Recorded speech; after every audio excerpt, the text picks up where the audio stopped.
Praise the lord. ప్రభువైన యేసుక్రీస్తు నామములో మీ అందరికీ మా హోసన్నా మినిస్ట్రీస్ తరపున హృదయపూర్వకమైన వందనాలు తెలియపరుస్తున్నాను. ప్రభు మిమ్మల్ని ఆశీర్వదించి దీవించునుగాక. ప్రియులారా, ఈ పూట పరిశుద్ధ గ్రంథంలో దేవుడు మనకు సిద్ధపరిచినటువంటి కొన్ని అమూల్యమైన శ్రేష్టమైన అనుభవాల్ని మనం ధ్యానిద్దాం. ఎందుకంటే ప్రభు జగత్తుకి పునాది వేయబడక మునిపే ప్రేమ చేత మనల్ని ఆయన ఏర్పరచుకున్నాడు. మనము తల్లి గర్భంలో పిండోత్పత్తి కాకమునిపే ఆయన మనల్ని ఎరిగి ఉన్న దేవుడు, పేరు పెట్టి పిలిచిన దేవుడు. ఈనాటికి మన వెన్నుతట్టి నడిపిస్తూ, పోషిస్తూ, కాపాడుతూ, కనికరిస్తూ, దీవిస్తూ ఉన్న దయగల దేవుడు మనం ఆరాధించే మన ప్రభువు.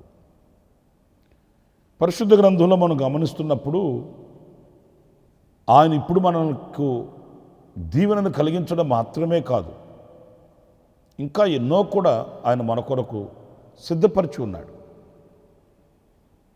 దాచి ఉంచి ఉన్నాడు. తగు కాలమందు వాటిని మనకు ప్రత్యక్షపరుస్తూ ఆయనను ఆయనగా రుజువుపరుచుకుంటూ మన ముందు నడుస్తూ ఉన్న మన గొప్ప నాయకుడు, ప్రధాన యాజకుడు. ప్రథమముగా పరిశుద్ధ గ్రంథంలో మనం గమనించినప్పుడు లూకా సువార్త 2వ అధ్యాయం 31వ వాక్యాన్ని నేను చదువుతాను, జాగ్రత్తగా చూడండి. నీవు సకల ప్రజల ఎదుట సిద్ధపరిచిన నీ రక్షణ నేను కనులారా చూచి తిని. ప్రియులారా, చూడండి, వాక్య భాగంలో ఓ వృద్ధుడైన దైవజనుడు సిమియోను అనే ఒక గొప్ప ప్రవక్త ఆయన పలుకుతున్న మాటలు ఇవి. ప్రభుని ఆలయానికి తీసుకుని వెళ్ళారు. ప్రభుని చేతులకు ఎత్తుకొని ఆయన పలుకుతున్న చక్కటి శ్రేష్టమైన అమూల్యమైన వాక్. నీ రక్షణను కనులారా నేను చూచి తిని, నీవు సిద్ధపరిచిన రక్షణను. మన ప్రభువు మన కొరకు ఆయన రక్షణను సిద్ధపరిచిన దేవుడు అంటే కాదంటారా? ఈరోజు మనము ఎలా ప్రభువుని సమీపించాము, ఆ పరిశుద్ధ నామాన్ని మనం ఎలా ఆరాధించగలుగుతున్నాము, ఆయన కౌగిలిలో ఎలా దాచబడ్డాము, మనకే ఆశ్చర్యం కలుగుతుంది. నేనేనా ఈ పరిశుద్ధుడైన దేవుడిని ఇలా ఆరాధించగలిగేది? దీనికి దోహదపడింది ఎవరు కృషి చేశారు? అందుకే పరిశుద్ధుడైన పౌలు అంటాడు, మీరు కృపచేతనే రక్షించబడ్డారు. ఈ రక్షణ కృప వలన మనకు కలిగింది, దేవుని కృప. ఆయన మనం తలంచుకొని మన కొరకు ఈ రక్షణను ఆయన సిద్ధపరిచి పెట్టాడు. లేకపోతే ఈ రోజున లోకంలో లోకస్తులతో కూడా ఏ మురికిలో, ఏ పాపములో, ఏ శాపములో మనం మగ్గిపోతుండేవాళ్ళమోనండి. ఒక్కొక్క సందర్భంలో ప్రభు అనుగ్రహించే ఆధ్యాత్మికమైనటువంటి అనుభవాలలో కలిగే రక్షణ ఆనందాన్ని అనుభవిస్తున్నప్పుడు ఎలా ప్రభువుకి కృతజ్ఞత తెలియపరచాలనో అర్థం కాదండి. ఎందుకంటే మనలాంటి వాళ్ళు ఎంతమంది లోకంలో నశించిపోతున్నారు, మనలాంటి వాళ్ళ లోకంలో ఎంతమంది కన్నీళ్ల మధ్య, ఆవేదనల మధ్య, ఆక్రందనల మధ్య అల్లాడిపోతూ తల్లడిల్లిపోతున్నారు. మరి ఏ మంచి చూశాడో దేవుడు ఎందుకు ప్రభు ఇంతగా మనల్ని ప్రేమించాడో అర్థం కాదండి. ఏనాడు ఆయన మన కొరకు సిద్ధపరిచిన ఈ రక్షణ ఇదిగో మనం అనుభవిస్తున్నాం ఈరోజు. ఆయన పాద సన్నిధిలో చేరి ప్రార్థించగలుగుతున్నాం. తండ్రి, ప్రభువా అని పిలవగలుగుతున్నాం. మనం యోగ్యులమేనా? మనలో ఏ అర్హతను బట్టి మనం ఆయన సమీపించామనంటే ఏది కూడా లేదండి. నా ప్రియమైన సహోదరులారా, ఆత్మలో ఆనందించగలుగుతున్నాము, ఆధ్యాత్మికంగా ఎదగగలుగుతున్నాము. ఏ అవసరత వచ్చినా ప్రభు పాదాల దగ్గరికి వెళ్ళి ఆయనకు చెప్పుకొని ఆయన దగ్గర మేలులు పొందుకొని ఈ రోజున సంతోషకరమైన జీవితాన్ని ఇలా జీవించడానికి గల కారణం ఏంటంటే ఇది సిద్ధపరిచిన రక్షణ. అగాధంలో కొరకపోయే ప్రజలు మన కనులు ఎదుట ఉన్నారు. అపాయపు అంచులలో నిలిచి నడిచి సాతాను కబంధ హస్తాలలో నలిగిపోతున్న ప్రజలు కోకొలలుగా ఉన్నారండి. ఇలాంటి దౌర్బల్యమైనటువంటి అనుభవాలలో మనం పడిపోకుండా దేవుడు మనకిచ్చిన రక్షణ ఎంత గొప్పదో, ఎంత శ్రేష్టమైనదో, ఎంత ఉన్నతమైనదో. ఆ రక్షణ ఆనందాన్ని చవిచూచిన వ్యక్తి ఆయన్ను స్తుతించకుండా ఉండలేడు. ఆయన ఇచ్చిన రక్షణను గుర్తించి గమనించిన వ్యక్తి ఆయన పాదాలను సమీపించకుండా ఉండలేడండి. ఆ దైవ దర్శనాన్ని ఏ క్షణం కూడా మర్చిపోలేడండి. నా ప్రియమైన సహోదరులరా, మీ అనుభవాలలో కూడా మీ కొరకు సిద్ధపరిచిన రక్షణ ఎంత గొప్పదో, ఎంత ఉన్నతమైనదో మీరు యోచించి కృతజ్ఞులై బ్రతకాలని దేవుని వాక్యాన్ని బట్టి నేను మీకు తెలియపరుస్తున్నాను. మరొక్క మాట, పరిశుద్ధ గ్రంథంలో మత్తయి సువార్త 25వ అధ్యాయం 34వ వాక్యాన్ని నేను చదువుతానండి. అప్పుడు రాజు తన కుడివైపున ఉన్న వారిని చూచి, నా తండ్రి చేత ఆశీర్వదించబడిన వారులారా, రండి, లోకము పుట్టినది మొదలుకొని మీ కొరకు సిద్ధపరిచిన రాజ్యమును స్వతంత్రించుకొనుడి. చూడండి, ఈ వాక్య భాగంలో లోకము పుట్టినది మొదలుకొని మీ కొరకు సిద్ధపరిచిన రాజ్యము ఎంత భాగ్యమో. మనకు జన్మనిచ్చిన తల్లిదండ్రులు ఉన్నారు. వాళ్ళు శ్రమించి కష్టపడి రెక్కలు ముక్కలు చేసి ఈ లోకంలో ఏదో కొంత ఆస్తి, కొంత ధనము, ఇంత బలము. మరి ఈనాడు కొత్తగా టెక్నాలజీ పెరిగింది కదా, వాళ్ళ మూలాన ఆస్తులు, అంతస్తులు, భోగము, భాగ్యం మాత్రమే కాకుండా రోగం కూడా కొంచెం అంత అట్టిపెట్టే వెళుతున్నారు. డాక్టర్ గారి దగ్గరికి వెళితే ఆయన అడిగే మొదటి ప్రశ్న ఏంటంటే, మీ తల్లిదండ్రులకు ఏమైనా షుగర్, బీపీ లాంటివి ఏమైనా ఉన్నాయా అండి అని అడుగుతున్నాడు. అంటే వాళ్ళు ఏమైనా ఆస్తిగా ఇచ్చేసి వెళ్ళారండి అని అడిగినట్టే. ధనము, బలము, ఆస్తి, అంతస్తులు మాత్రమే కాకుండా ఈ మధ్య అవి కూడా కాస్త అట్టిపెట్టి మూటగట్టి నెత్తి మీద పెట్టి వెళుతున్నారు. కానీ అలాంటివి కాదు మన ప్రభు మన కొరకు సిద్ధపరిచింది. ఎంత శ్రేష్టమైనదంటే ఆయన మన కొరకు రాజ్యమును సిద్ధపరిచి ఉన్నాడు. రాజ్యము, ఆ రాజ్యంలో ఆయనతో జీవించడం అనేది అది మన భాగ్యంగా మనం ఎంచుకోవాలి. ఈ లోకంలో ఒక నీడ మనకుంటే ఎంత ఘనతో, ఈ లోకంలో ఒక చిన్న ఇల్లు ఒకటి సుందరంగా అమర్చుకుంటే మనం ఎంత గర్విస్తామో, ఎంత సంతోషిస్తామో, ఉల్లసిస్తామో, ఉత్సహిస్తామో. అది ఒక రాజ్యంలో, దైవరాజ్యంలో, అంటే దేవుడు మన కొరకు సిద్ధపరిచిన ఆ రాజ్యంలో మన బ్రతుకుని ఊహించుకుంటే, పరిశుద్ధుడు పౌలు చెప్పాడు కదా, మంచి పోరాటం పోరాడి తిని నా విశ్వాసాన్ని కాపాడుకున్నాను, నా కొరకు నీతి కిరీటం దాచబడి ఉంది. ఆ రోజున నేను ఆయన దగ్గర ఆ నీతి కిరీటాన్ని పొందుకున్నప్పుడు నా ఆనందానికి అవధులు ఉండవు అన్నట్లు పరిశుద్ధుడైన పౌలు చెప్పాడు.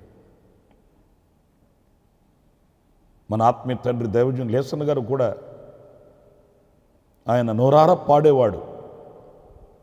ఇహలోక బంధాలు మరచి నీ ఎదుట నేను నిలిచి నీవిచ్చే బహుమతులు నేను పొందుకున్నప్పుడు ఏం చెప్పగలను, ఏమైపోతాడో నేను, తన్మయమైపోతాను.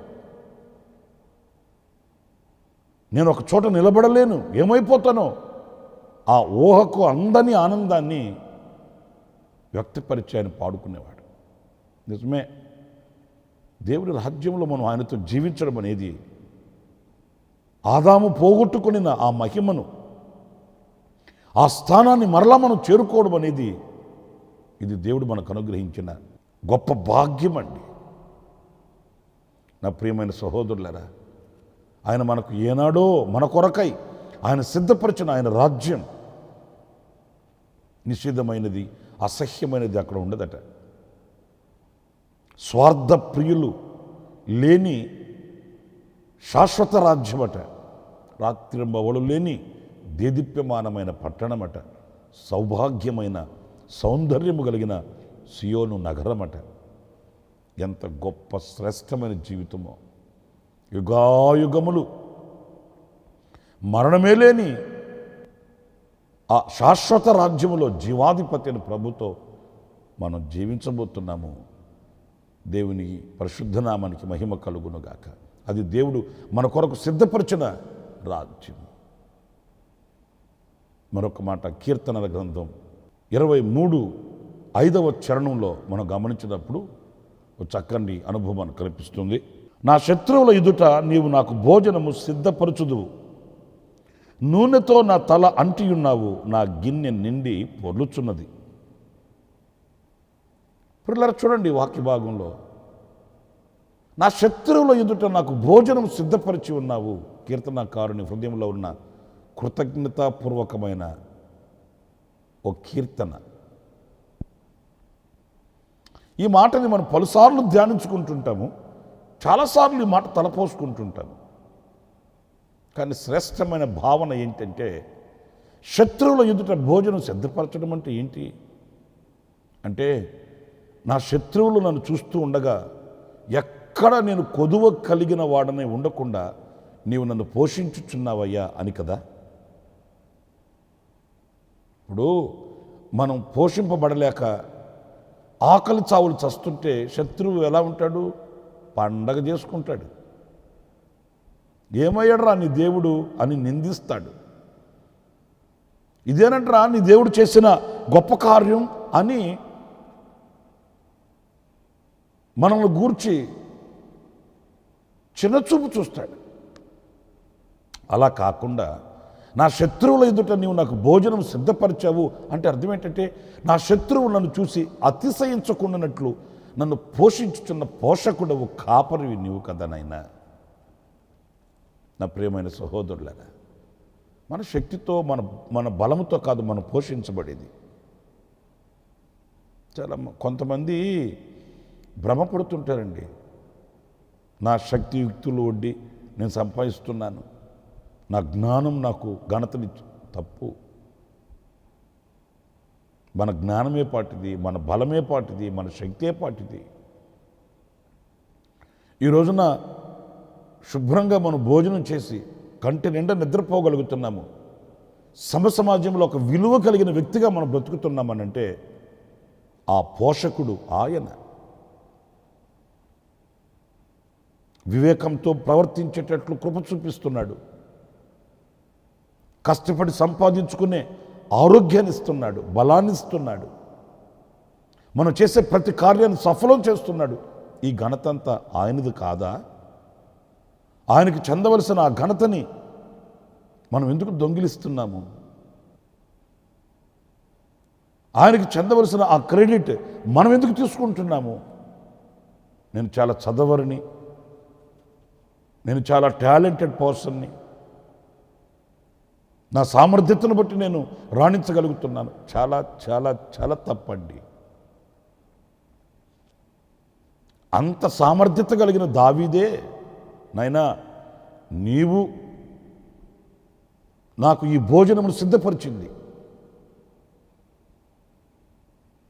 నీవు నాకు పోషకుడవు, నీ చేత నేను పోషింపబడుతున్నాను.